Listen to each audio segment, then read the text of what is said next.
This week, we're entering our fourth week of stage 4 lockdown here in Melbourne. And given we're over halfway, I thought I would use this as an opportunity to share my learnings, which have really helped me navigate this challenging time. After all, we still have another few weeks to go, so this might come in handy. Now, when I speak to the majority of my clients, it becomes evident really quickly that while working from home allows greater flexibility, it also means that in many cases we're working harder and longer than ever. Time that was previously spent in commute to and from work has now either turned into an extended sleep-in or an early start in front of the laptop. And once we do sit down and start, we quickly forget to break or stop. And so by the end of the day, we're so exhausted we can't even read a book or have a meaningful conversation with our loved ones. Why? Well, as you might have guessed, I did some extended research on how video calls affect our brain and energy levels. And this is what I found. As we all know, us humans communicate even when we're quiet. So during an in-person conversation, the brain focuses partly on the words being spoken, but it also derives additional meaning from dozens of non-verbal cues, such as whether someone is using facial expressions, if they're fidgeting while you talk, or if they inhale quickly in preparation to interrupt. So these cues help us paint a holistic picture of what is being conveyed and what's expected in response from us. These cues come naturally to most of us. They take a little conscious effort to analyze, and they lay the groundwork for emotional intimacy. However, a typical video call impairs these ingrained abilities and requires sustained and intense attention to words instead.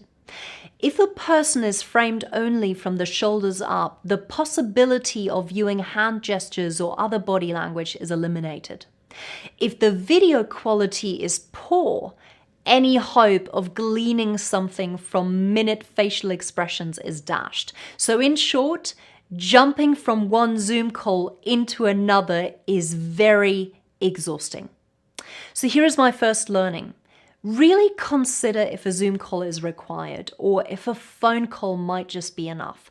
I have so many people ask me day in, day out if they can meet with me via Zoom. If I said yes to all of them, I wouldn't see anything else but my screen. So I've set clear boundaries for myself around how many Zoom calls I'm happy to take on a daily or weekly basis.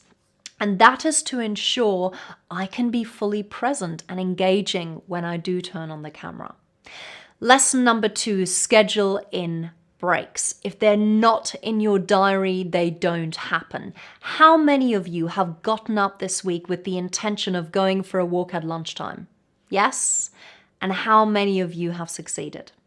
I used to be guilty of this, and that's mainly because once I'm in work mode, I don't want to interrupt the flow. However, I now know that if I don't schedule in 15-minute breaks every few hours, I feel absolutely depleted by the end of the day. Sure, my productivity is through the roof and I've achieved all the items on my to-do list, but by the end of the day, I have nothing left in the tank. And that means the people that I love and care about the most, i.e. my partner and my family, they get left over Chloe. So become aware of your actions and the choices you make, and most importantly, how they affect you and the people around you. A 10 to 15-minute break every 3 hours does wonders. Get up, move, stretch, go for a quick walk, make yourself a cup of tea. Don't check your phone or use social media. That's not a break. You've just gone from one screen to another. So practice just being present. I do a quick meditation or breathing exercise, and it really recharges me and my ability to focus. Lesson number 3, when you're in lockdown, Every day or week can easily blend into another. Weekends look the same. Working days are routine. Time escapes us, and we've just lost another day to take full advantage of what it means to be alive. Sounds dramatic, but it's true. So here's what I've learned. Having variety and balance, especially during this time, is now more important than ever.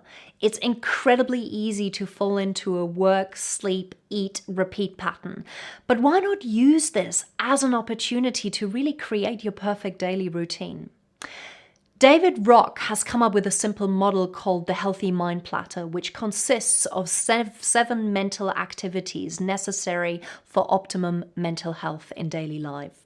The platter consists of sleep time, physical time, focus time, connecting time, playtime, downtime, and time in. So rather than living day in, day out without vision or an intention to make a difference, I recommend putting together a worksheet where you track how much time you spend in each of these different activities, and more importantly, where you'd like to spend more or less. I've found this to be incredibly effective. So each week I start a new worksheet where I jot down which area I want to spend more or less time on. It not only helps me create the perfect daily schedule, but more importantly, it holds me accountable to the goals I've set myself. So, I'm intrigued to hear from you. What have been your biggest learnings since COVID-19 and working from home? What do you do more of and what do you do less of? I would love to hear your thoughts, and please share your tips that help you stay positive and remain energized. Oh, by the way, if you're finding my videos valuable, I've just put together an exclusive video training. It's for free, so if you'd like to keep learning and if you'd like to have access to bite-sized content in the form of videos, then click the link in my post.